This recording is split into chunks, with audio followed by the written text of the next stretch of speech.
하나님이 저와 여러분의 마음과 생각을 다 지켜주시는 역사, 그런 역사가 있기를 주의 이름으로 축복합니다. 마음과 생각을 지키는데 주님이 좋은 것으로, 우리 안에 좋은 것으로 주님이 지켜주시면 삶이 행복하고 기쁘고, 세상을 많이 얻어서 다른 사람들보다 잘 살아서 건강해서 성공해서 행복한 것이 아니라 주님 때문에, 그 주님 때문에 행복하고 기뻐하는 삶, 이게 우리의 마음의 고백이 되고, 성도로서, 예수님 믿는 사람으로서 주님 때문에 행복한 것을 감사할 수 있는 것, 그래서 그 주님 때문에 오늘을 버틸 수 있고 또 적극적으로 살 수 있는 것, 가끔은 무너져도 내 안에 계신 주님이 나를 딱 지켜주므로, 마음과 생각을 지켜준다는 말씀 끝날 때 아마 반복이 될 겁니다. 지난 7월 16일 날 안타까운 소식이 있었습니다. 방송 활동을 많이 해서 이분이 적극적으로 사는 줄 알았는데, 삼선 국회의원 출신 기억나셔요? 정두원 씨. 이 사람이 불현듯이 가족들에게 미안하다, 제가 그 유서 내용이 뭔지 찾아봤는데 안 나와요. 간단하게 가족들에게 미안하다 하고는 산속으로 들어가서 자살을 하고 말았습니다. 그 양반이 텔레비전 틀면 많이 나오고 라디오에 많이 나왔어요. 그래서 사회가 좀 어떻게 정두원 씨가 그럴 수 있을까, 장례식 장면을 본의 아니게 이렇게 보게 되는데 명패에 호칭이 하나 달렸어요. 근데 그게 조금은 충격을 줬습니다. 정두원 쓴 다음에 안수집사, 그렇게 써 있는 거예요. 찾아보니까 홍성교회 안수집사예요. 그리고 자료를 찾아보니까요, 이분이 신앙 간증을 하신 분이에요. 오래전부터 교회를 다니고, 그의 블로그에는 2005년도에 CBS인가 출연했다가 간증 프로그램인지도 모르고 정치인이니까, 근데 그게 신앙 간증이라는 이 프로그램을 하고 자기 간증을 하고 긴 장문에 걸쳐서 이 정두원 씨가 자신의 인생을 하나님 앞에 간증한 걸 블로그에 올려놨어요. 그 간증 중에 보니까 목사님과 같은데 얼마나 똑똑합니까? 행정고시 동기들 중에 제일 선두에 섰고 좋은 고위 간직을 다 하고, 이명박 정권 시절에 뭐 2인자 얘기까지 들은 똑똑한 사람이 설교 내용 같은 간증을 썼는데, 제가 이걸 보고는 목사보다 낫다, 이런 내용. 교만이라는 것은 하나님이 세상의 주인이 아니라 자신이 세상의 주인이라는 생각에 가장 강력한 표현이기 때문에, 교만이라는 놈이 들어오면 하나님이 세상의 주인이 아니라 내가 세상의 주인이지, 그러면 하나님이 이놈 봐라, 하나님은 이럴 때 우리에게 시련을 주시고 우리가 믿음을 가지고 그것을 극복할 때 우리에게 축복을 주신다. 제 내용이 아니라 정두원 씨가 그 성경 말씀 인용해. 고린도전서 10장 11절 사도 바울의 고백에 선줄로 생각하는 자 넘어질까 조심하라는 말씀처럼, 내가 세상의 성취에 치에 교만하고 넘어질까봐 하나님께서 나에게 고난이라는 축복을 주시어 나를 붙잡아 주신 것이다. 고난이 축복이래.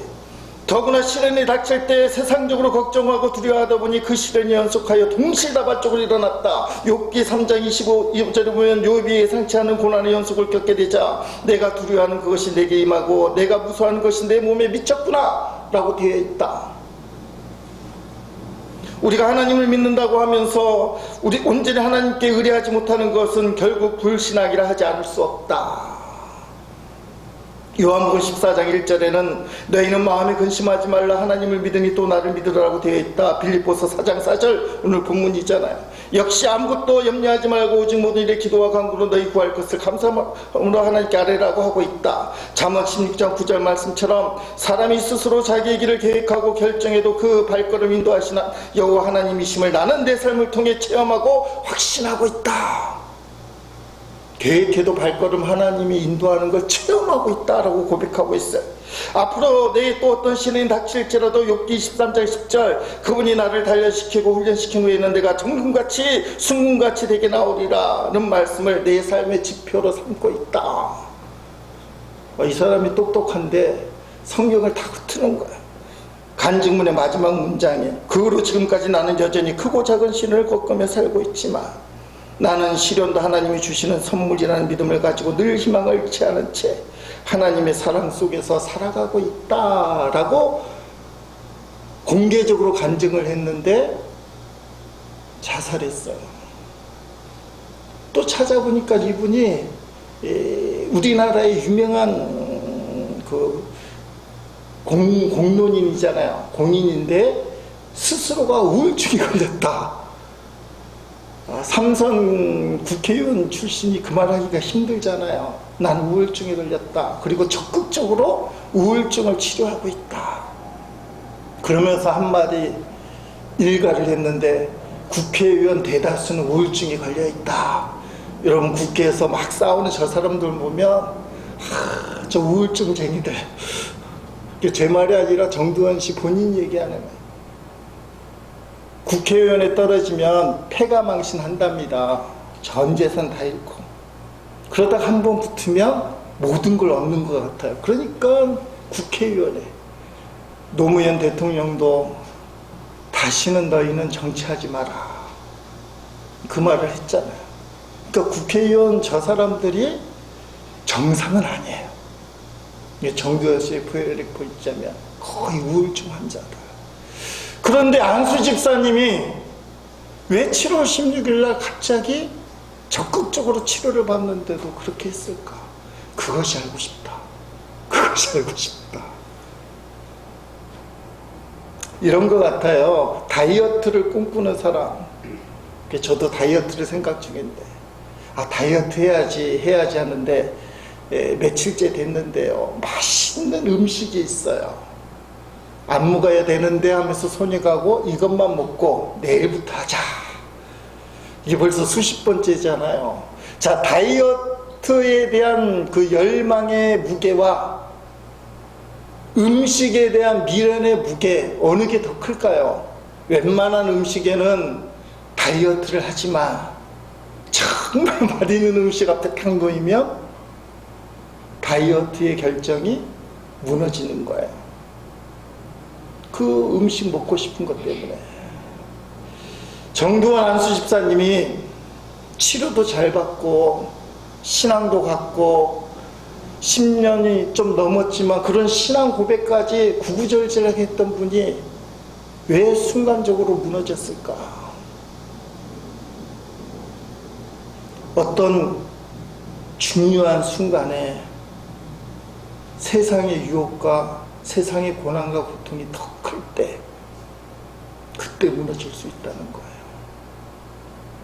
여러분, 그렇기 때문에 어렵고 힘들 때일수록 주님 붙들어는 훈련. 신앙은 훈련이라고 얘기해요. 훈련. 빌립보서 말씀 우리가 계속 보게 되면 12절 후반절에 일체의 비결을 배웠노라. 그렇게 표현해. 배웠다.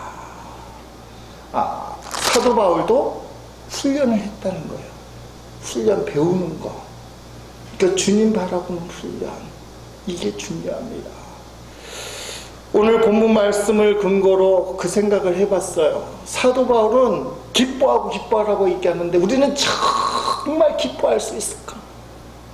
기뻐할 수 있을까? 살아가는 게 너무 힘들고 때로는 죽겠다는 생각이 들고 우울증 환자의 특징이 차라리 교통사고라도 나서 죽으면 좋겠다는 생각이 드는 것 자체가 우울증 증상이래요. 사실 저도 그 생각 한 적이 있거든요.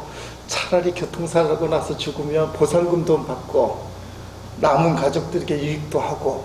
근데 그 생각이 들면 우울증 증상이래요. 근데 살다 보니까 그런 일들이 부지기수. 목사도 가끔 그런 마음 들고 정말 이 세상을 어떻게 기뻐하며 정말 기뻐하며 살 수 있을까? 그래서 오늘 설교 제목이 정말 기뻐하고 싶습니다. 정말 기뻐하고 싶습니다. 이게 우리 성도들의 과제가 돼야 되고, 이걸 목적으로 삼고 딱 붙들어야 정두원 집사님 같이 갑자기 충격적인 사건, 불현듯이 어느 날 머릿속에 마귀가 쿵 때리는 생각 때문에 본의 아니게 잘못된 선택을 하는 일이 없어질 수 있다는 거예요. 그러니까 오늘 말씀을 잘 들어야 됩니다. 이거 배워야 돼요.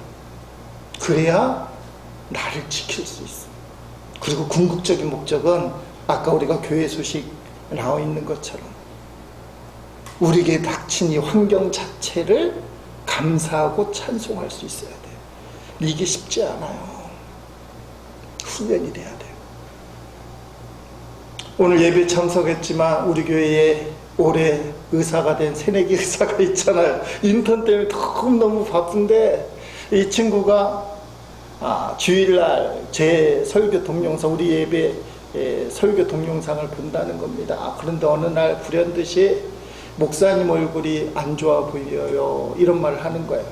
그랬더니 누군가가 그런 말을 했다는 겁니다. 그날 교회의 성도들이 적게 나와서 그랬다는 거예요. 근데 가만히 생각해 보니까 맞는 것 같아요. 제가 상황과 조건에 휘둘리지 말고 주님만 바라보고 예배하며 기뻐하고 감사하고 생기 충만하고, 제가 늘 기도해요. 감사하고 화목하고 충성하여 하나님을 영화롭게 감사. 이 감사, 화목은 사랑이에요. 하나님과의 사랑을 오늘 성도들에게, 내가 만나는 사람들에게 사랑을 보여줘야 화목하니까. 그러니까 미워하지 말고 사랑하고, 충성, 오늘도 불같이 제가 불타올라야 주님 역사하십니다. 충성하여 하나님을 영화롭게 합니다. 그렇게 실컷 기도해놓고는 앞에 딱 섰는데 사람이 없으면 감사도 안 되고 화목도 없고 충성이 사라지고 얼굴이 인상이 써지나. 아직 목사가 미성숙해서 그래요. 미성숙해서 주어진 조건 자체를 감사하는 마음, 말로는 감사하는 게 되는데 얼굴 표정이 안 되잖아요. 그게 아직은 미성숙한 거예요. 그런데 여러분, 중요한 게 있어요. 따라합시다. 그래도 기뻐하려고 해야 한다. 감사 대신 기쁨을 넣은 거, 오늘 말씀 기쁨입니까? 환경과 조건이 기뻐하지 않는데요, 내 영이 주님 바라보고 기뻐하려고 애를 쓰면 어느 순간에 육도 영을 따라서 기뻐할 수 있어. 영혼이 잘된 같이 네가 범사에 강건하고 잘되기를, 사도가 요한 사도가 얘기하잖아요. 내가 강구하노라. 그러니까 여러분, 마음과 생각을 지켜준다고 되어 있는데, 내가 기뻐하리라, 내가 감사하리라, 때로는 육이 쫓아가지 못하도 실컷 기도는 감사하고 충성을 하나님을 영화롭게 하자 해놓고는 인상을 막 쓰더라도, 근데 그 마음이 중요해요. 사도 바울도 그랬어요. 우리가 빌립보서를 이제 간만에 보게 되는데 기쁨의 성경이라고 돼 있어요.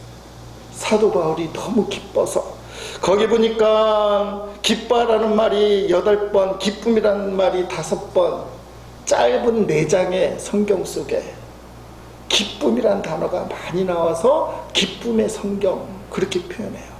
오늘 보면 1절에도 뭐라고 얘기합니까? 주 안에서 항상 기뻐하라. 내가 다시 말하는 기뻐하라, 기뻐하라, 기뻐하라. 아멘.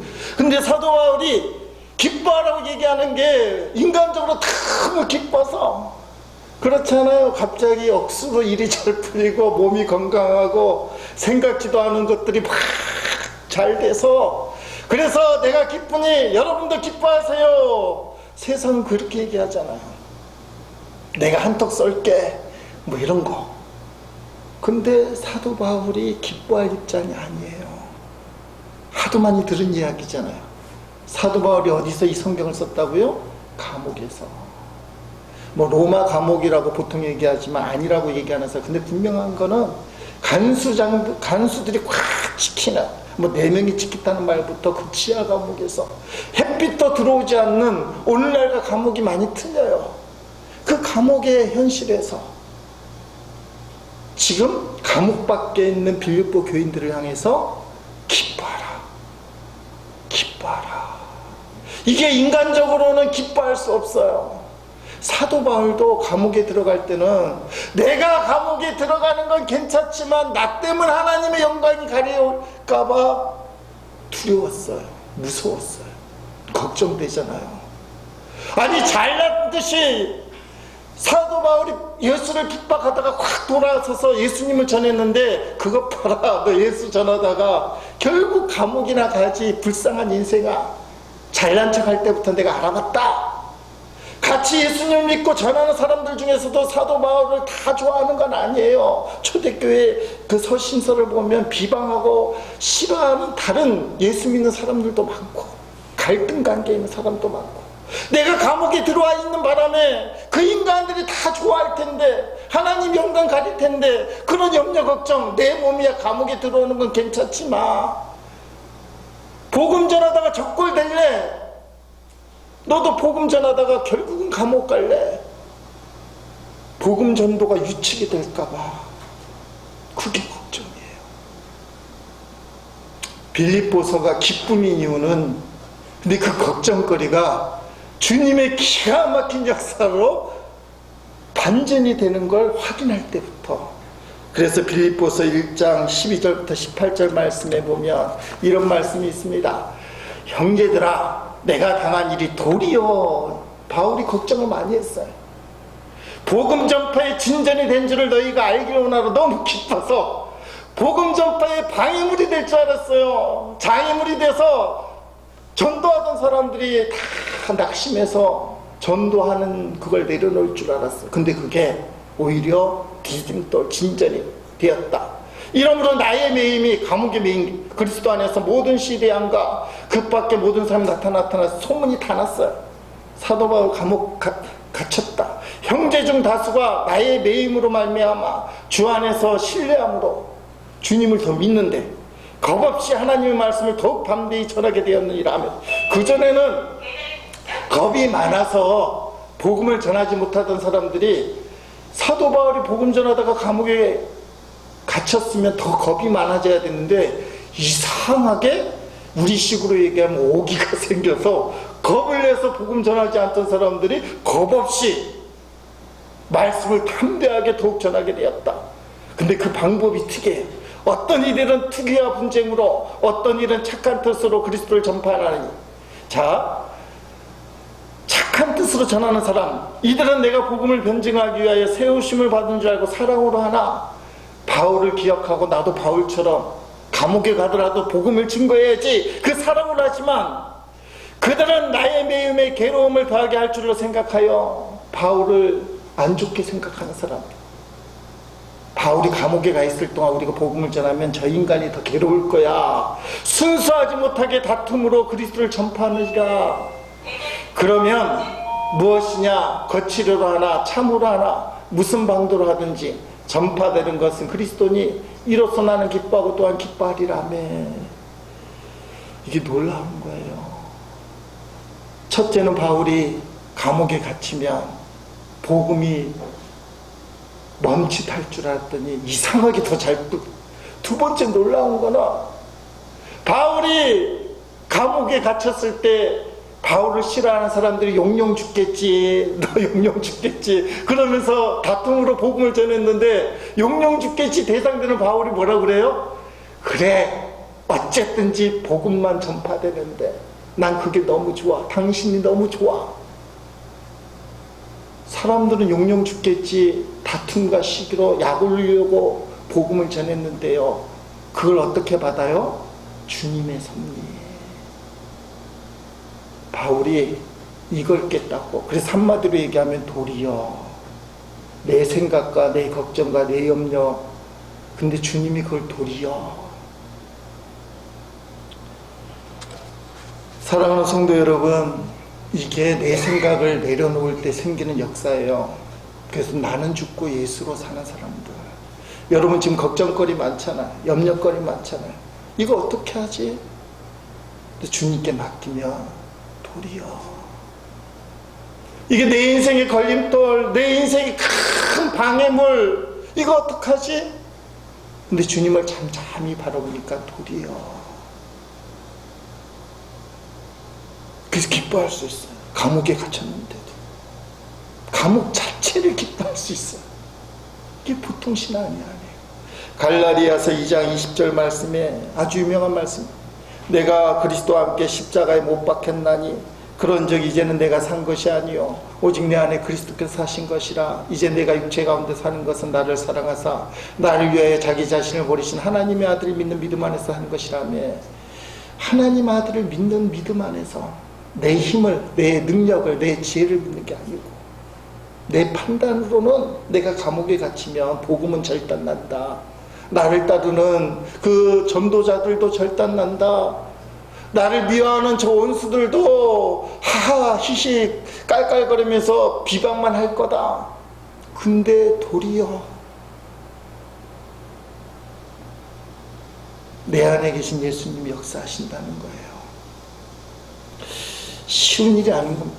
그러니까 우리가 정말 기뻐할 수 있는 삶을 살기 위해서 첫 번째는 주님 안에서. 그래서 주님 안에서 얘기해. 기뻐하고 또 기뻐하라. 주님 안에서라는 말은 결국은 나는 죽고 예수로 산다는 거예요. 가만히 보니까 주님 안에서 믿는 사람과 주님 밖에서 믿는 사람이 나눠지잖아요. 주님에 탁 묻히면 물통 속에 사람이 들어가면 물밖에 안 보여요. 수영장에 들어가면 물밖에 안 보여요. 그런데 수영장 밖을 나오면 자기도 보이고 물도 보여요. 주님 안에 있는 사람은 주님밖에 안 보이는데 주님 밖에 있는 사람은 나는 그래도 주님을 믿어 하면서도 자기를 의지하게 돼요. 자기를 자꾸 의식하게 돼요. 여러분 살면서 자꾸 내 자신에 대한 자존심, 그리고 내가 어떻게 될 것인지에 대한 문제, 나를 자꾸 붙들면 그 자기를 통해 역사하는 세상의 유혹, 고난, 어려운 문제들이 결국 무너뜨려요. 왜냐하면 예수님보다 세상이 더 크게 역사하기 때문에. 주님 밖에 있으면. 결국 정두원 집사님도 그런 것 같아요. 세상의 힘이 더 컸기 때문에 그걸 감당하지 못하는 신앙의 힘이 무너져 내리면 극단적인 선택도 할 수 있다. 정말 기뻐하는 삶을 살기 위해서 필요한 게 뭐냐? 좀 넉넉한 마음이에요. 본문에는 관용이라 되어 있고 다른 버전에는 너그럽다, 뭐 용서. 현대의 성경에 보니까 오늘 보면 5절 말씀인데 자기보다 먼저 남을 생각하는 너그러움을 모든 사람에게 보이십시오. 주께서 곧 오신다는 것을 항상 기억하십시오. 아멘. 사는 게 이게 전부가 아니에요. 우리가 세상 사람들하고 사는 게 아웅다웅 힘들고 어렵고 사람들하고 지지고 볶고 하다 보니까 상처도 많이 받지만, 근데 그때 주님 오시면 뭐가 중요한가?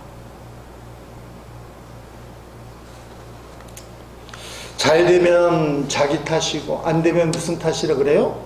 조상 탓이다.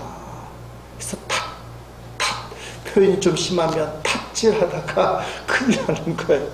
가족끼리도 사랑해야 되는데 갑자기 탓하기 시작하면 관계가 깨져요. 상처가. 그러니까 탓하면 안 돼요. 오죽하면 천주교에서는 오래전에 어떤 운동을 벌였어요. 따라합시다. 내 탓이요. 예, 한번 크게 보면 내 탓이요. 너의 이가 아니라 나의 탓이다. 탓은 내 탓해야 되고 남은 사랑해야 돼. 그게 기독교의 사랑입니다. 예수님이 그렇게 하셨어요. 죽을 수밖에 없는 저와 여러분을 있는 그대로 사랑해 줬어요. 사실은 사람 때문에 상처를 입는 거잖아요. 사람이 속을 뒤집어도 그것도 가까이 있는 사람들이. 근데 그때 우리가 기뻐하기 위해서 다른 사람을 더 그렇게 관용으로 그리고 용서함으로 품어줄 수 있어야 돼요. 여러분 자식들을 사랑으로 품어주시길 주의 이름으로 축원드립니다. 거꾸로 자식들은 부모님들을 사랑으로 관용하여 품어줘요. 그게 십자가의 사랑이에요. 전라남도 신안군에 가면 증도라는 게 있어요. 뭐 천국의 섬, 금연의 섬, 90%가 기독교인이기 때문에 거기 가면 담배도 안 팔고 담배 필 수도 없고 우리 예수 믿는 사람들에게 너무 좋은 것이. 근데 거기에 가니까 길 이름이 문중경로가 있어요. 문중경로 사람 이름이에요. 문중경 전도사님 순교 기념관이 있어요. 이 사람이 그 섬을 18년 동안 다니면서 100개의 교회를 세우고 수많은 영향력을 끼쳐서 기독교, 한국 기독교 유명한 지도자들, 많은 지도자들이 배출했다는 성결교, 특히 성결교 쪽인데 문중경 전도사 순교 기념관이 있어요. 우리 교회에서 324km 떨어져 있어요. 억수로 멀긴 해도 이번 휴가 때 좀 가봤으면 좋겠다 그 생각을 갖는데 이분이 6.25 전쟁 때 순교를 했어요. 그 전시관에 순교 기념관에 가면 6.25 때 순교한 사람들의 이야기, 하여튼간 증도와 관련된 그 섬에서 48명인가 순교를 했는데 순교 사건이 있어요. 이판일 장로 일가 이야기, 그림을 하나 보겠습니다. 이 그림이 여러분에게 보이는지 모르겠어요. 넘겨보세요. 자, 이판일 장로 일가의 순교. 이판일 장로님은 문경준 전도사님에 의해서 예수 믿고 교회 다니는 사람, 그러다가 장로님 된 사람, 뭐 여러 가지 이야기가 있고 책도 나와 있는데 가장 객관적인 게 순교 기념관에 저렇게 공시되어 있는데요. 글자가 안 보이잖아요. 제가 읽어드리면 1950년 10월 4일 수요일 목포 보이부에 끌려갔다가 살아나온 이판일 장로의 생환을 감사하는 가운데 예배드리다가 끌려갔대. 목포까지 증도라는 섬에서 진도라는 섬에서 주일 학생까지 다 모여 위험한 가운데서도 간절하고도 뜨거운 예배를 드리고 있었다. 35명이었다. 그런데 지역 좀 단어가 그렇게는 빨갱이들이 급습으로 예배는 중단되었고 섬 이름에 진리 앞바다 개펄에 끌려간 성도들은 죽창과 몽둥이 아래서 이 땅의 삶을 마쳤다. 거룩한 죽음이었다. 6.25 전쟁 때에 발생한 한 교회의 정확한 순교였다. 저렇게 기록되어 있어요. 35명이 순식간에 주일학교회를부터 해서 공산군에 의하여 순교했다. 근데 이판일 장로의 큰아들이 있습니다. 이인재라는 사람인데 이 사람은 결혼을 해서 목포에 나가 사는 바람에 구사일생으로 살아 있었어요. 근데 그 다음 이야기가 더 기가 막혀요. 제가 넘겨보겠습니다. 자, 그 아들이 나중에 목사가 됐는데 이인재 목사의 용서와 기적 같은 사랑, 그 순교당한 이판일 장로님의 큰아들이에요. 자, 제가 읽으면 전쟁 후 해군과 함께 상륙한 큰아들 이인재는 지역 공산당원을 처형할 권한을 유인받았다. 이게 요새는 말도 안 되잖아요. 개인에게 사람을 죽일 수 있는 권한을 줬나 봐요. 전쟁 당시니까. 그러나 모래 범벅이 된 채 온몸이 찢겨지고 떨어져 나간 가족들의 시신을 끌어안고 피눈물을 흘렸던 그였지만 이 사건이 연이어서였었나 봐요. 순교 당하자마자 얼마 안 돼서 그 얘기 있었어요. 한 명도 죽이지 않고 다 용서하였다. 또 다른 순교가 그에 의해 임자 진리 땅에 시료된 것이다. 용서한 것 자체가 순교라는 거예요. 왜냐하면 자기의 그 복수하려는 마음을 참았기 때문에. 그로 인해 임자도에는 보복 처형이 한 건도 일어나지 않았다. 이인재는 그들 자녀의 주례를 해주기도 하고 가족, 부모를, 아버지를 죽인 원수들의 자녀의 주례를 해주기도 하고 자신의 유산을 정리하여 대길이의 목수가 되어 직접 순교 기념교를 세웠으며 신학교에 들어가 목사가 되었다. 말년에 고향 진리에 돌아와 목회를 하다가 은퇴하였다. 복수에 피 흘림이 없었다는 겁니다. 자, 이인재 이 사람의 왜 원수들을 죽이고 싶지 않겠어요?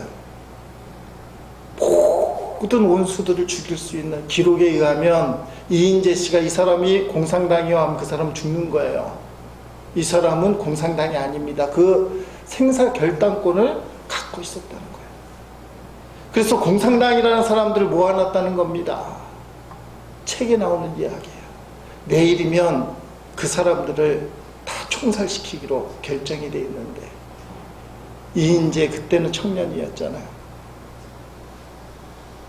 예배당에서 쉬고 있는데 두 분의 음성이 들리더라고요. 문중견 정선교사님, 아버지 이판일 장로님 음성, 이런 소리를 들었다는 겁니다. 예수 믿는 사람은 늘 용서하고 사랑해야 하나님이 기뻐하신다. 이렇게 문중견 전도사님 평소에 했던 말이에요. 아들아, 나는 저들을 용서했단다. 그러니 너도 저들을 용서하거라. 아버지 이판일 장로님의 음성을 예배당에서 들었어요. 그리고는 나에게 맡겨달라고는 한 명도 안 주겠다는 거예요. 그래서 저기가 복음화율이 90%가 된 거예요. 만약에 이인재 씨가 복수의 칼을 들고 상대방 원수를 갚으면 그 상대방에 있는 가족들이 교회를 나오겠어요? 못 나오죠. 교회 가고 싶어도 이인재 씨가 어쨌든지 간에 자신들의 부모를 죽인 원수가 되면 교회가 못 나가는 거예요. 근데 품었던 거예요. 그래갖고 지금 정도가 90%의 기독교 복음화율, 담배 피지 못하는 금연의 섬, 천국의 섬. 가고 싶지 않으세요? 너무 멀어서 324km. 이렇게 좀 가고 싶어요. 생명을 살리는 방법, 내가 편할 수 있는 방법이 뭐냐? 오늘 오전에 나와 있는데 너그럽게 그 사람을 받아주는 거예요. 그래서 자기 힘으로 안 돼요. 다큐멘터리를 썼던 어떤 사람이 이 이야기가 책으로도 영화로도 드라마로도 많이 나왔는데 비하인드 스토리가 하나 있어요. 병원 시설이 없는 거기에 그 아들 이인재 목사님이 화병을 갖고 있었다는 거예요. 위장병. 그래서 그 다큐멘터리 감독님이 신앙의 감독 아니에요. 다큐멘터리를 만들긴 했는데 믿음을 가진 사람이 뭐라고 얘기하냐면 화병은 다스리지 못했다. 근데 그게 솔직히 말하면 이해가 돼요. 아버지와 가족을 죽인 그 원수를 용서를 했지만 그 마음의 큰 상처가 어떻게 순식간에 녹아지겠어요. 그래서 신학을 하고 목사를 하고 원수들의 자식들의 주례도 봐주고 뭐 취업도 시켜주고 다 했지만 그 마음 깊숙한 곳에는 그 감독의 표현을 빌리자면 화병이 있었다. 여러분, 혹시나 여러분이 삶을 살다가 상처 입은 거 그리스도의 사랑으로 다 용서했지만 화병이 남아있을 수가 있어요. 따라합시다. 화병도 보혈로 덮으소서. 이걸 깨닫지 못하면 자기는 괜찮은 줄 착각해요. 늘 부족한 인간이에요. 자, 정말 기뻐하기 위해서 첫째는 예수 안에서, 그거는 나는 죽고 예수로. 두 번째, 관대해야 돼요. 관대해야 돼요. 사람, 그리고 자기 자신을 자, 세 번째가 중요한데 세 번째는 기도의 자리에 서 있어야 됩니다. 기도의 자리에. 오늘 본문의 말씀에 보니까 빌립보서 4장 6절 7절 밑에 나오죠. 아무것도 염려하지 말고 다만 모든 일에 기도와 간구로 너희 구할 것을 감사함으로 하나님께 아뢰라. 그래야면 모든 지각에 뛰어나 하나님의 평강이 그리스도 예수 안에서 너희 마음과 생각을 지키시리라. 기도의 자리에. 그러면 우리가 기뻐할 수 있어요. 기도라는 자리는 주님만 바라보는 거예요. 주님만. 나를 구원하신 주님만. 하박국 선지자는 아수르가 물밀듯이 쳐들어오고 결국은 북이스라엘 망하는 그 시기에 이제 강대국 가스루가 우리나라를 휩쓸고 가면 아무것도 안 남아요. 근데 하박국 3장 17절 19절 뭐라고 얘기하냐면 비록 무화과 나무가 무성하지 못하며 포도나무에 열매가 없으며 어쩔 수 없어. 이게 현실이에요. 감람나무에 섭취가 없으며 밭에 먹을 것이 없으며 우리의 양이 없으며 외양간에 소가 없을지라도 나는 여호와로 말미암아 즐거워하며 나의 구원의 하나님으로 말미암아 기뻐하리로다. 주 여호와는 나의 힘이시라. 아멘. 나를 구원하신 주님 때문에 기뻐한다. 다른 건 다 잃어버려도 나를 구원하신 주님이 내 인생의 힘, 오늘을 살아가는 힘, 그것 때문에 세상 모든 걸 잃어도 나는 기뻐하겠다, 감사하겠다. 아까 찬송가 275장 3절 후렴을 안 부르고 앞부분만 부른 이유가 있어요. 그 유기성 목사님의 1시간 기도에 나오는 내용입니다. 어떤 목사님의 아버지도 목사님이신데 예배 시간만 되면 275장 3절을 이렇게 개사하며 불렀다. 나 같은 죽일 놈 목사가 되어서 주 앞에 옳다 얻음은 확실히 믿기는 어린 양 예수의 그 피로 속죄함 얻었네. 개설을 해. 나 같은 죽일 놈 목사가 되어서 그 아들 목사가 그걸 기억하고 얘기하는 거예요. 우리 아버님은 평생 그게 은혜가 되는 거예요. 근데 그 목사님만 그 은혜를 받은다. 나 같은 죽을 놈, 죽일 놈, 이렇게 성도가 된 이유. 지옥에 떨어질 수밖에 없고 정말 행복이라는 뭔지도 모르고 살아갈 인생을 주님이 우리를 구원해 주신 거잖아요. 여러분, 이 구원의 주님을 바라보는 게 기도의 자리예요. 기도의 자리.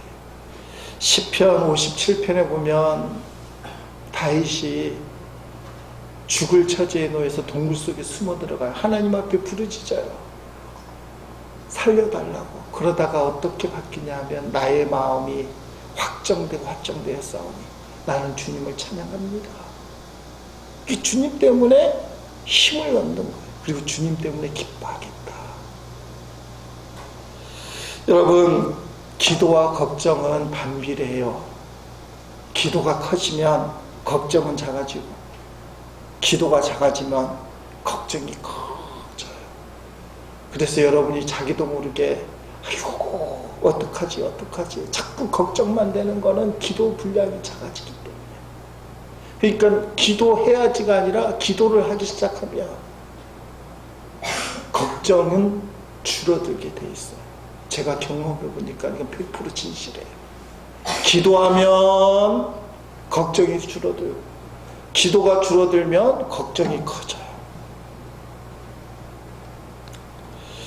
저는 성경 본문을 읽다가 놀랐습니다. 설교 초기에 시작하면서 말씀드린 거잖아요. 자, 4장 빌립보서 그 7절 말씀에 우리가 기도하며 하나님의 평강이 그리스도 예수 안에서 우리를 축복하고 모든 문제를 해결해 주시리라. 할렐루야 아멘. 이렇게 해야 기도의 동기가 부여되는 거 아니겠어요? 기도만 하면 하나님이 다 해결해 주신다. 걱정 마라, 염려 마라. 그게 우리가 알고 있는 기도의 목적, 기도를 응답받기 위해서. 근데 놀라운 발견을 한 거예요. 하나님이 문제 해결해 주는 게 축복이 아니라는 거예요. 뭐라고 얘기합니까? 너의 마음과 생각을 지키시리라. 이게 축복이라. 분위기는 안 바뀌었어요. 환경은 안 바뀌었어요. 말 안 듣는 자식은 그대로예요. 나를 힘들게 하는 고난의 환경은 그대로예요. 여전히 기도 제목은 그대로 산더미같이 쌓여 있어요. 오죽하면 정두원 집사님이 순간적으로는 선택을 했겠어요.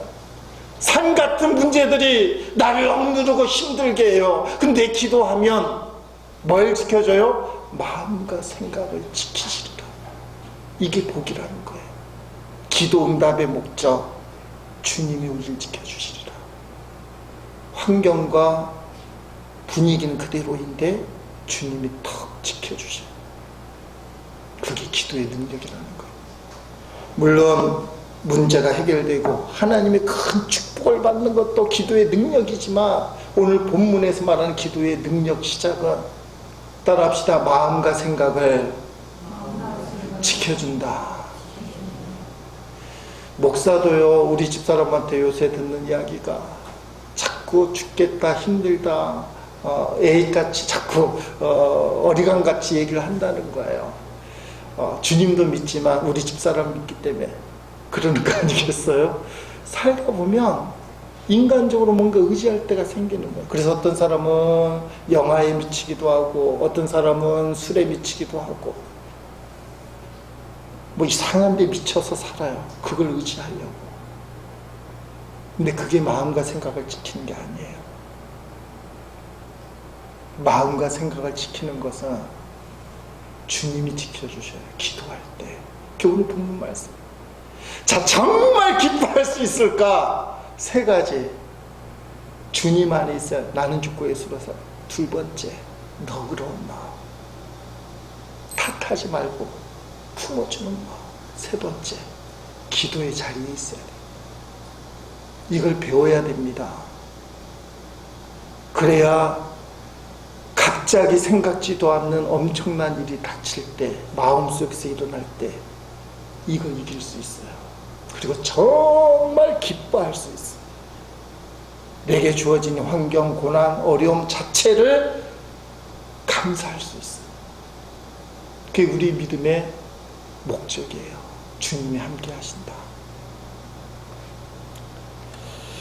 오늘 본문 말씀처럼 주 안에서 항상 기뻐하고 또 기뻐하는 기쁨의 삶을 사는 제 일의 모든 식구가 되기를 주의 이름으로 축복합니다.